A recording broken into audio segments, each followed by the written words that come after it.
I'll never be a movie critic, but I just had to share this. Remember those old DVD rental places? On my way home from work, I noticed a quaint little shop with a sign saying, "Rare Films and Classics." Just out of nostalgia, I thought I'd check it out. The old shopkeeper, a wiry woman with gray hair and weathered hands, handed me a plain DVD case with a simple title, The Clove. She said it was a one-of-a-kind experience. You know, I've always been a sucker for those indie movies. They're raw, real, sometimes closer to life than we'd like. My living room was dim, save for the faint glow of streetlights streaming through the blinds. I nestled into my couch, grabbed a bowl of popcorn, and hit play. It started mundanely enough. A family of 4, living on a remote farm, surrounded by dense woods. But there was something off. No background music, no cinematic shots. It felt more like I was watching home footage. Things took a strange turn when the younger son found a small wooden figurine in the woods. It was of a man, intricately carved, with exaggerated features, overly long fingers and eyes that seemed too deep. The kid named it Clove. What a peculiar name. It wasn't long before unsettling things started happening. Objects would move on their own. Whispers echoed when no one was around. I could smell the earthiness of their old wooden home, the mildew in the basement, and I swear I could feel the wind's icy fingers when they ventured out at night. One evening, as the family sat around the dinner table, the lights flickered.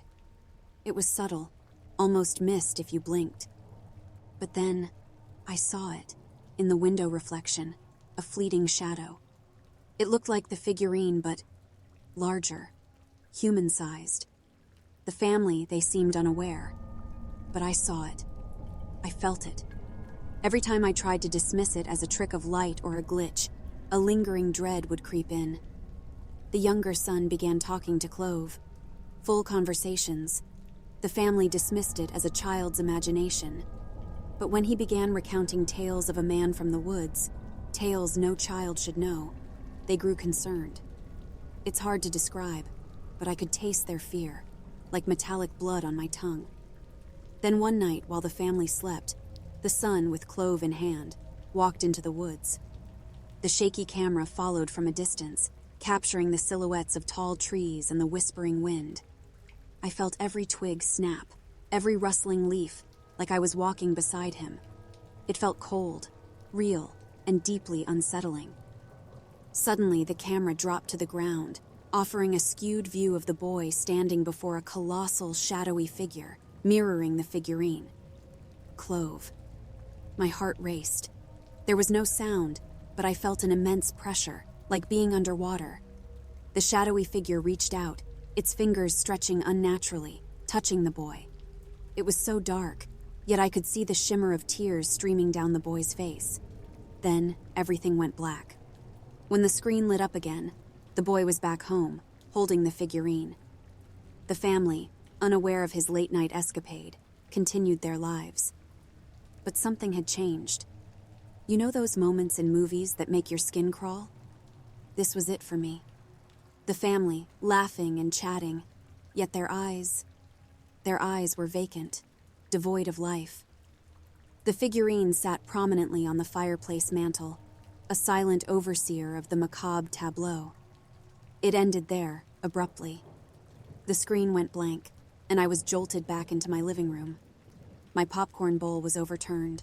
I was drenched in sweat, heart racing. It was just a movie, I told myself, trying to shake off the unease. But as I looked around my dimly lit room, the familiar contours of my furniture now seemed foreign, eerie. The next day, I returned the DVD. The old shop was gone, replaced by a vacant lot. The reality of it gnawed at me. Was the shop even there? Was the movie real? Or had I tapped into some forgotten memory, some buried fear? Days turned into weeks, but the film's imprint lingered. I'd catch glimpses of shadows and reflections, feel an inexplicable chill in the air. And sometimes, when the night was particularly quiet, I'd hear the distant whispers of the woods. All I know is that I watched something. I felt it.